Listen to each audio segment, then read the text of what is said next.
Hi, if you're watching this, then you're like us at TechCabal. You're curious about how technology is changing life and business in Africa.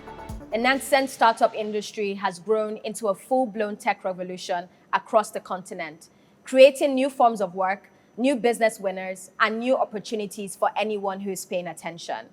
As a new wave of innovation sweeps the continent, we're bringing you the key players, asking the hard questions, and giving you insights into how technology is changing Africa.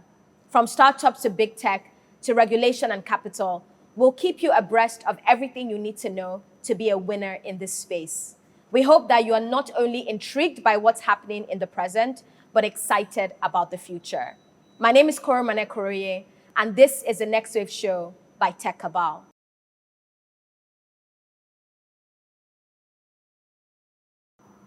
On the last episode, we discussed the survival story of bike hailing in Nigeria, highlighting the trajectory of startups in the industry and the role of regulation in shaping their operations. Today, we're talking about predatory lending in Africa. Across Africa, we've seen a number of lending platforms spring up with paperless, hence faster, discrete processes and simpler requirements. As a result, they've become the preferred option for accessing credit. However, some digital lenders have recently resorted to unscrupulous and predatory practices. Some lenders want to simply recoup their loans by all means necessary, while others are looking for exorbitant profits. We've had lenders deploy aggressive tactics to get people to take out loans they can't even afford. These lenders then go on to mass text and call people connected to their borrowers. Recently, a lender put out an obituary of a customer to scare them into paying back.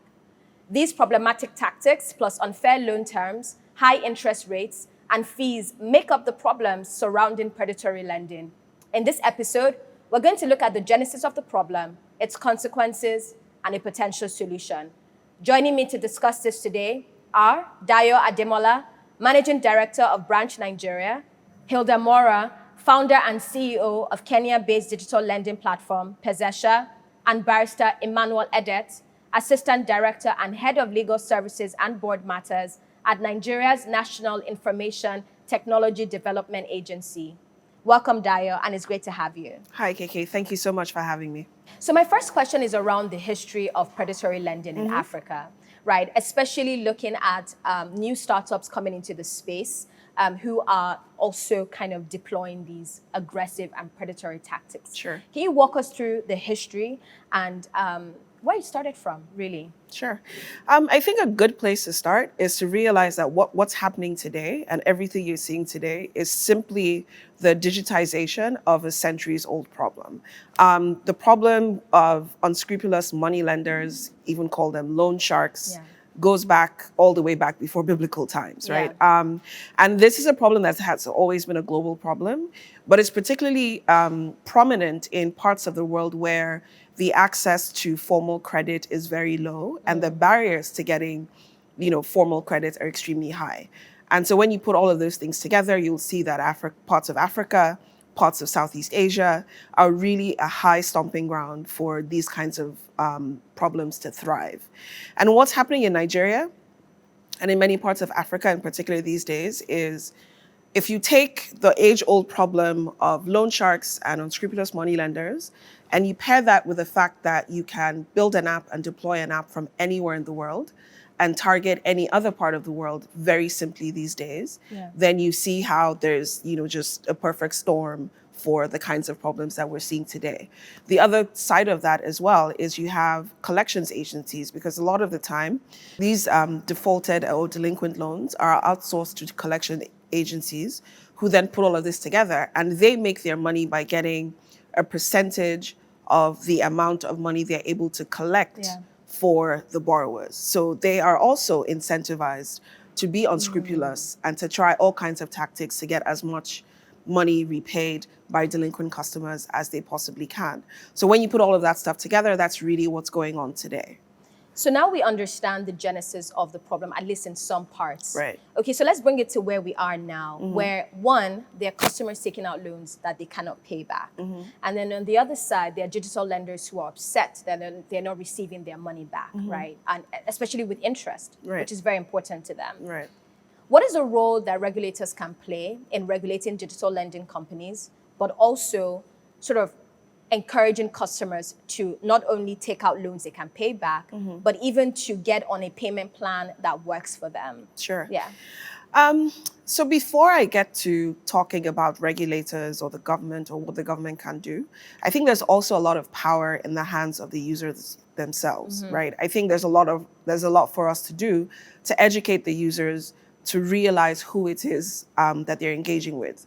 Who is this organization that's offering me loans, right? So if you take a look at Branch International, for example, which I run the Nigeria business for, we're regulated by the Central Bank of Nigeria. And that means that we have very strict guidelines on how we can interact with our users. It also just so happens that even before we were regulated by the CBN, we had a state money lenders license, which is what a lot of these sort of more unscrupulous apps, they also have sort of a state money lenders license and are not regulated by the central bank. We also happen to have just, as a global organization, made sure that we are NDPR compliant, which is the Nigeria Data Protection Regime, as well as GDPR compliant, which is the General Data Protection Regime, which is the DPR of the European Union. So holding ourselves to the highest standards to say that we will never use any data that we have access to contact people in your phone book, to speak to your relatives, to send you rude messages, all the kinds of stuff that you're seeing today. So I think it's also really important for the users themselves to be able to say, who are these guys regulated by? What are their practices? What are the interest rates that I'm being charged? What is my payment plan? And what happens in, the unfortunate case of me being delinquent? So that's one side of things. The other side of things as well is, again, because they're apps, I mean, you have these problems in even highly regulated environments like the US, for example. If you go back to the payday lender issues that happened in the US years ago and is still happening till today, you have all of these people flying under the radar, right? And they're making huge amounts of money targeting people, charging them, exorbitant interest rates for their particular environment and going about collecting back their delinquent loans in unscrupulous ways. So there's only so much the regulator can do. And you don't often see somebody in my position, praising the regulator, but the central bank actually has been doing a great job in trying to pull as many of these people into the regulatory space. And then you have other regulators like NITDA, and co, who occasionally go out and try to clean up and shut down, these unscrupulous apps. We saw that happen recently. But the issue there is, it's like you're playing whack-a-mole, right? For everyone that you killed, five more will pop up. And when you have desperate people operating in our type of economy, they'll get whatever they can from whomever they can as quickly as they can and think about how they're going to pay that back later.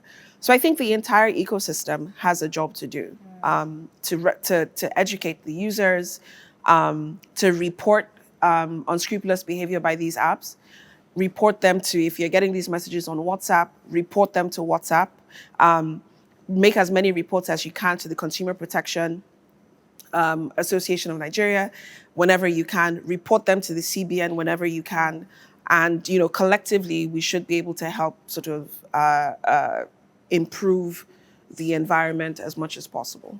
So we've talked about the problems, right? We've explored the ways in which regulators and even customers themselves can sort of get out of these relationships with predatory lenders. Are there any other solutions that we need to explore? Can you maybe speak specifically to how Branch International even handles educating consumers about loans and credit access as well? Right. So for us, I'll answer another part of your question before I come to that. So for us, for example, with our outsourced collections agencies, right? So when you have loans that have been delinquent for more than 90 days, it's more efficient to outsource that to collections agencies to help you contact your customers and collect, right? The one thing we do, for example, is we never charge late fees. So it doesn't matter if you pay back, when you pay back your debt to us, we will never charge you late fees, because that's also one of the problems you see a lot in this space. I'm not able to pay you back the 10,000 naira I owe you right now. And a month from now, that debt is now 12,000 naira. A year from now, that debt is 30. It just keeps compounding. Yeah. And that makes it an even larger issue. So we, as of today, do not charge our customers late fees when they're not able to pay us back when they should. The other thing that we do is we're very strict with our partners, with the collections agencies that we work with. And we're very strict with the language that they're allowed to use to contact those customers. And we do monitor this by sort of mystery shopping. So for example, I'm listed every so often as a delinquent customer of branch so that my collections agencies can contact me and I can see what kind of language they're using to speak to our users, how often are you calling, are you being rude? And, every so often if we catch anything, I've had to fire some collections agencies because of repeated offenses in that regard. So that's what I, as an organization, I'm doing. Yeah. Thank you so much for sharing these insights with us, Dio. Thank you so much for having me. Hi, Hilda. So among other things, Pezesha provides lending infrastructure and also alternative credit scoring solutions to lenders. What is the promise of good lending as you see it today?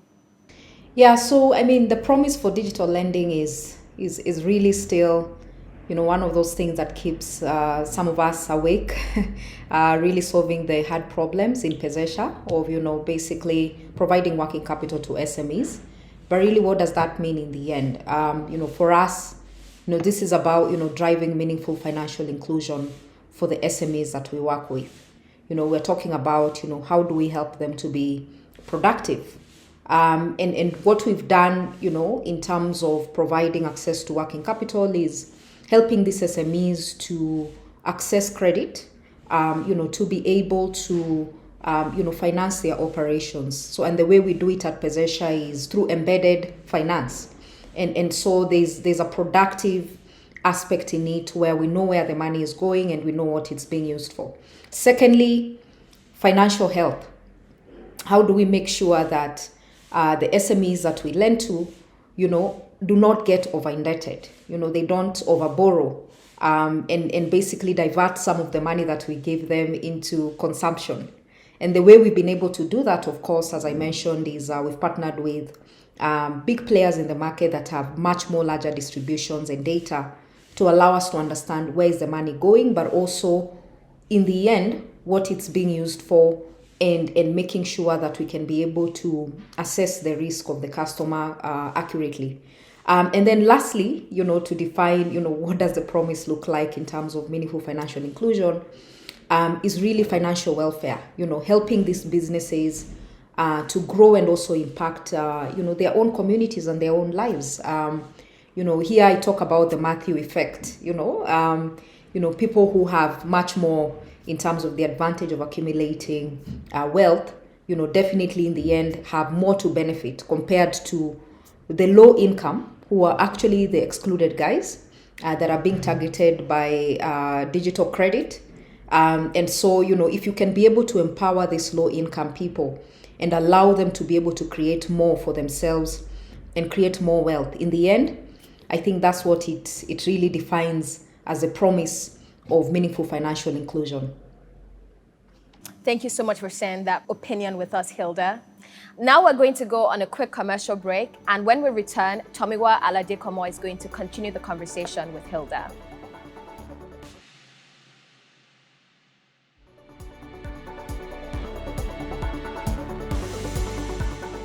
Welcome back, everyone, and thanks, Karamani, for taking the first part of this.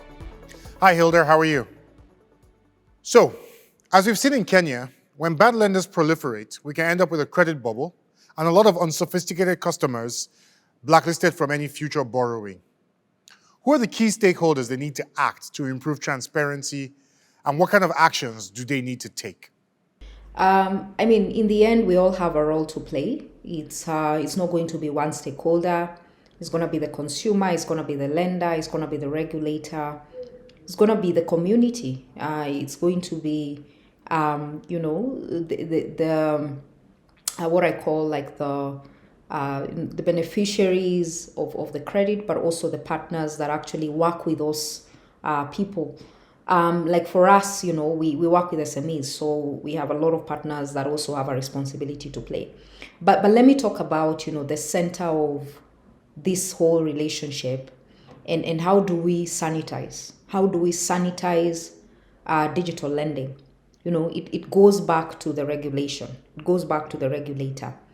And what do they need to do to make sure that they harmonize these best practices? They harmonize because, if you remember what I mentioned earlier about, how do I define the promise, which is just three things: financial stability, financial health, and financial wealth. And how do we then achieve that? It starts with, sanitization, which is where the regulator is sitting. And so, in Kenya, for example, currently we have new digital lending laws, which the regulator has been very aggressive in terms of making sure that they bring this sanity. As you know, there's a well of lenders, and every other month there's a new digital lender coming in the space. And so they want to make sure that, the consumer is protected. So it's the digital lenders have been given up to September this year to comply and get the license. And this is part of the harmonization and making sure that, the consumer is protected, but also making sure that there's improved transparency as well in what the digital lenders are doing. Now, that said, there's need to make sure that innovation is not stifled, because you and I will agree that fintechs and digital lending has for sure created impact in making sure the excluded population, especially where traditional players have not been able to reach, to be able to access credit for the first time ever. For most of these players, which are targeting low-income borrowers, they have been able to go to the root on the ground to really educate and bring this low income to be part of the formal financial system. In all honesty, like here in Kenya, I don't know about other countries, but I would believe it's the same across many African countries, that the credit bureaus are very fragmented. The data that sits there, it's really very siloed. And so they don't have one source of truth. They're not sharing data. They're not speaking to each other. So if you're sitting where we are sitting as Pezesha, and we want to give credit to an SME, and we go and check one credit bureau, credit bureau X, and then we go to the next credit bureau, a completely different story. In fact, in most cases, the data doesn't exist. So what I'm saying here is the credit bureaus have also not fulfilled the full mandate of what they're meant to be doing, which is providing one source of truth. So we, as digital lending platforms and infrastructures like ourselves, have had to start building that one source of truth from scratch, which is painful, but it's what it is. Until the regulation also comes and sanitize, it's going to take some time to build this history. So we've had to do it ourselves because the credit bureaus are not doing it. Lastly, mobile providers and digital lenders, they need to work together. I know there is the argument of if I work with my competitor, they would be stealing my customers, quote unquote. These are banks talking to fintechs talking to each other. But look, in the end, it's a big market. Everyone has a share. And it's a massive opportunity. If we're just talking about SME lending where we play as Pezesha, we're talking of more than $300 billion financing gap across sub-Saharan Africa. If we go down to the individuals, it's massive. Now, if we're all going to be competing and not solving the actual problem of information asymmetry, then we're all going to, end up, closing shop and going back to where we came from. Now, the secret here is if we collaborate and start working together, what that means is we start sharing data, we start sharing, the different practices, we start making sure that, each of our value proposition, is very clear. And then in the end, we're not going to see the default rates we are seeing in the market. All right. So welcome, Barrister Emmanuel. On the regulation front, we've seen forceful action from Nigeria's National Information Technology Development Agency, NITDA, such as the shutdown of 6 illegal loan companies and collaboration with the Federal Competition and Consumer Protection Commission, FCCPC. Can you tell us, Barrister Emmanuel, how else the agency is tackling data privacy abuse by lending operators? What proactive steps is the government taking? And why is it crucial to tackle these practices through a combined approach like you've done with the FCCPC? All right. Thank you very much for having me here. And also thank you very much for the issues you have raised. We have seen a surge of people trying as much as possible to get money from these lenders and at the same time giving consent to the lenders through the various applications that will enable these lenders have access to their contacts and also share information with those who are contained in their contact. I don't think what we did in collaboration with the Federal Competition and Consumer Protection Commission was high-handed.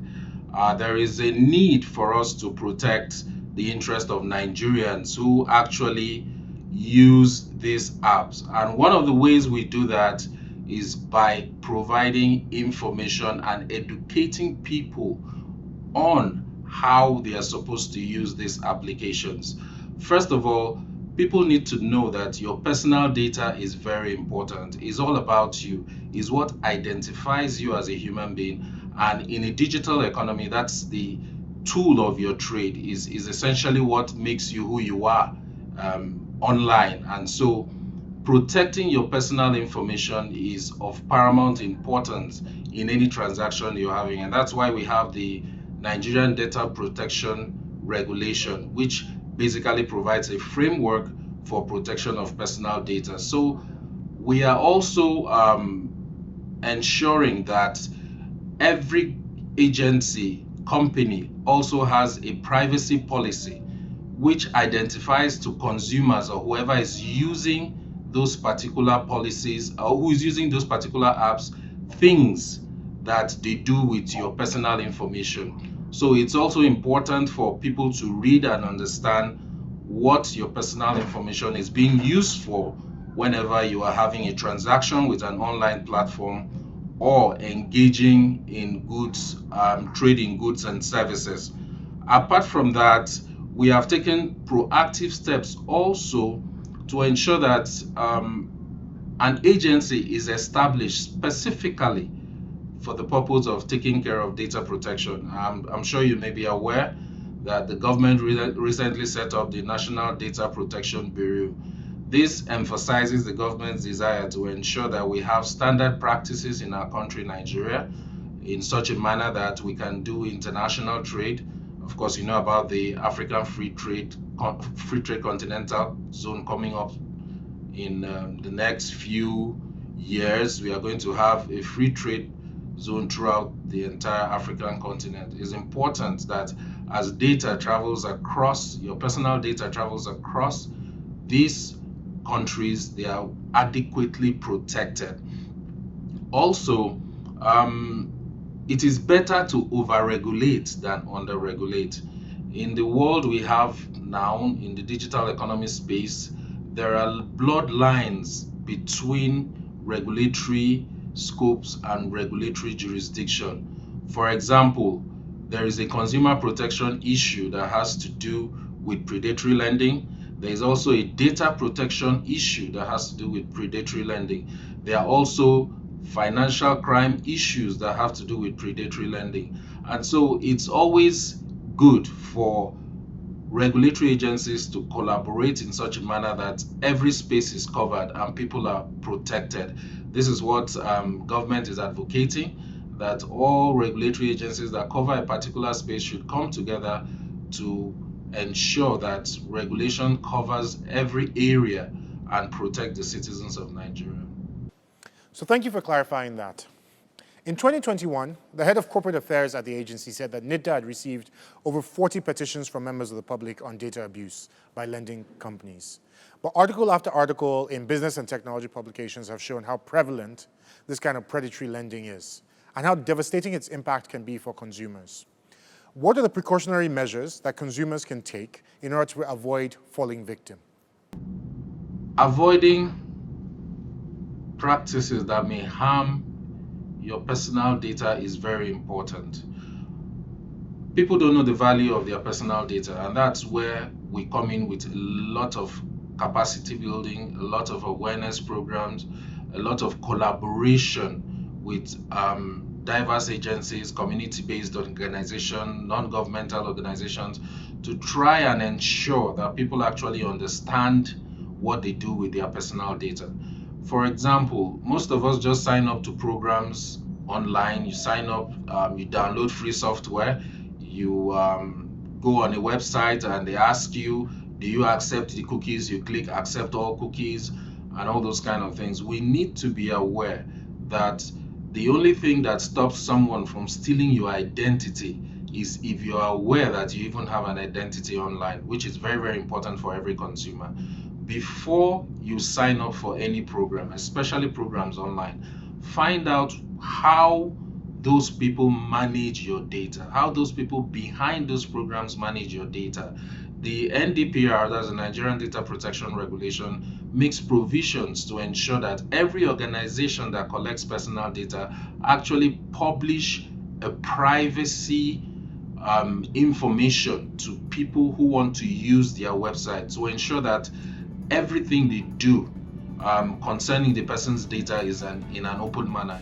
And that's it. We've come to the end of today's episode. Thank you so much, Dayo, Hilda, and Barrister Emmanuel for your time on the show today. Also, thank you to everyone who's taken time out to watch today's edition of The Next Wave. Remember, you can tweet at us using the hashtag TheNextWaveCNBC.